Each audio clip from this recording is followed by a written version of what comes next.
Catastrophe hit hard. All of human history seemed to lead up to this very moment. The nuclear fallout radiated the cold mountainous desert plain. Gabrielle removed her spacesuit, leaving on only her breather.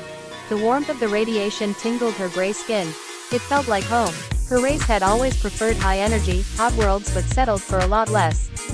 They took whichever form was preferable for the environment, but they were not only master geneticists but also great engineers. They would terraform planets, galaxies and planes of existence for their own gain. They enslaved, manipulated or annihilated whichever lifeform stood in their way.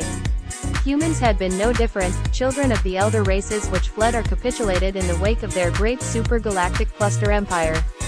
She stood over corpses in the valley where a great battle had occurred. Gabrielle felt lost in her own thoughts. The forces on either side did not know they fell prey to the greatest battle strategy. Divide and conquer. GOG versus Mod GOG, East versus West. The Draconian Elder class knew the strategy well. The humans were so busy fighting themselves throughout the ages, industriously mining resources, believing they could keep the fruits of their labor. They couldn't see the forest from the trees. The Fermi paradox: dark forest trees. Foolishness, tunnel vision, emotionally motivated greed. They had been pawns, with their genetically engineered lifespans terminally short, all insignificant in comparison to the ancient well of space and time. Her domain. Gabrielle knelt near one small corpse. A baby? Odd to see a tasty treat on a battlefield. She tasted the flesh, surprisingly fresh. The Lord's feast, all the birds in the midst of heaven, 1,000 furlongs of blood squeezed out. A quote, the artificial intelligence that created their language, their prophecies of the end times. Quite effective message time loop. She could see a glint of the most prized around the neck of one soldier. A gold necklace, her objective, the great harvest. Flesh, but most of all glory, and gold to the highest. Her lord. She flew up and scanned the surrounding region. Gabrielle saw it, the underground entrance to the hidden bunker of her mark. The man who sold the world, sold out his own race. That foolish oil sultan had accumulated what was left of the global gold supply. The humans had traded their gold wealth of all of their history, for a new black gold. Hydrocarbon black fossil fuel. Their technologies had terraformed their planet, making it so hot it was barely habitable for themselves. She opened the hidden hatch to the bunker.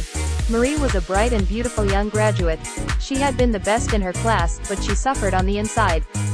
Her genius, intellect and stellar beauty made her the envy of most, isolating her. She joined a religious faction to gain a sense of belonging.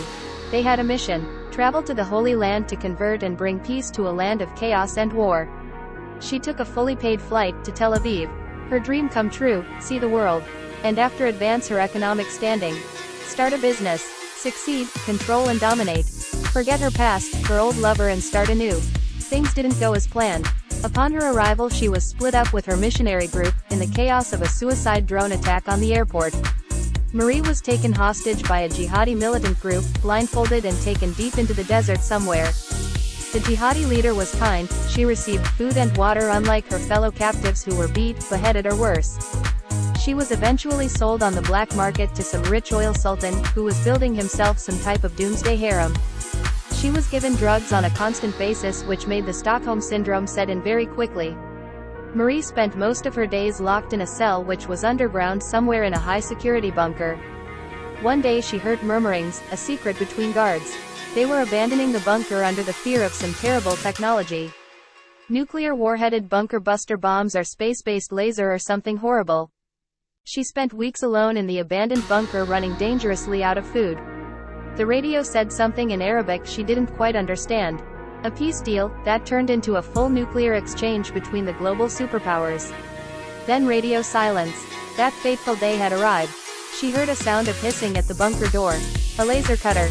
It burst open, but instead of a human rescuer, a hero. Marie saw the visage of a demon named Gabrielle.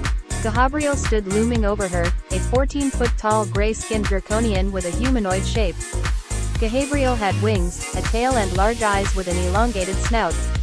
Be not afraid, child. I have come to you. Gabrielle's voice echoed in her mind. It was loud and felt like it ripped the scalp of her head. Like a bad mushroom trip. You will be the vessel, the mother of a new race, a mix of God and man. Marie, Gabrielle and the load of gold were teleported to the mothership in geosynchronous orbit. Below the Earth lay ruined, still burning with the fires of nuclear devastation.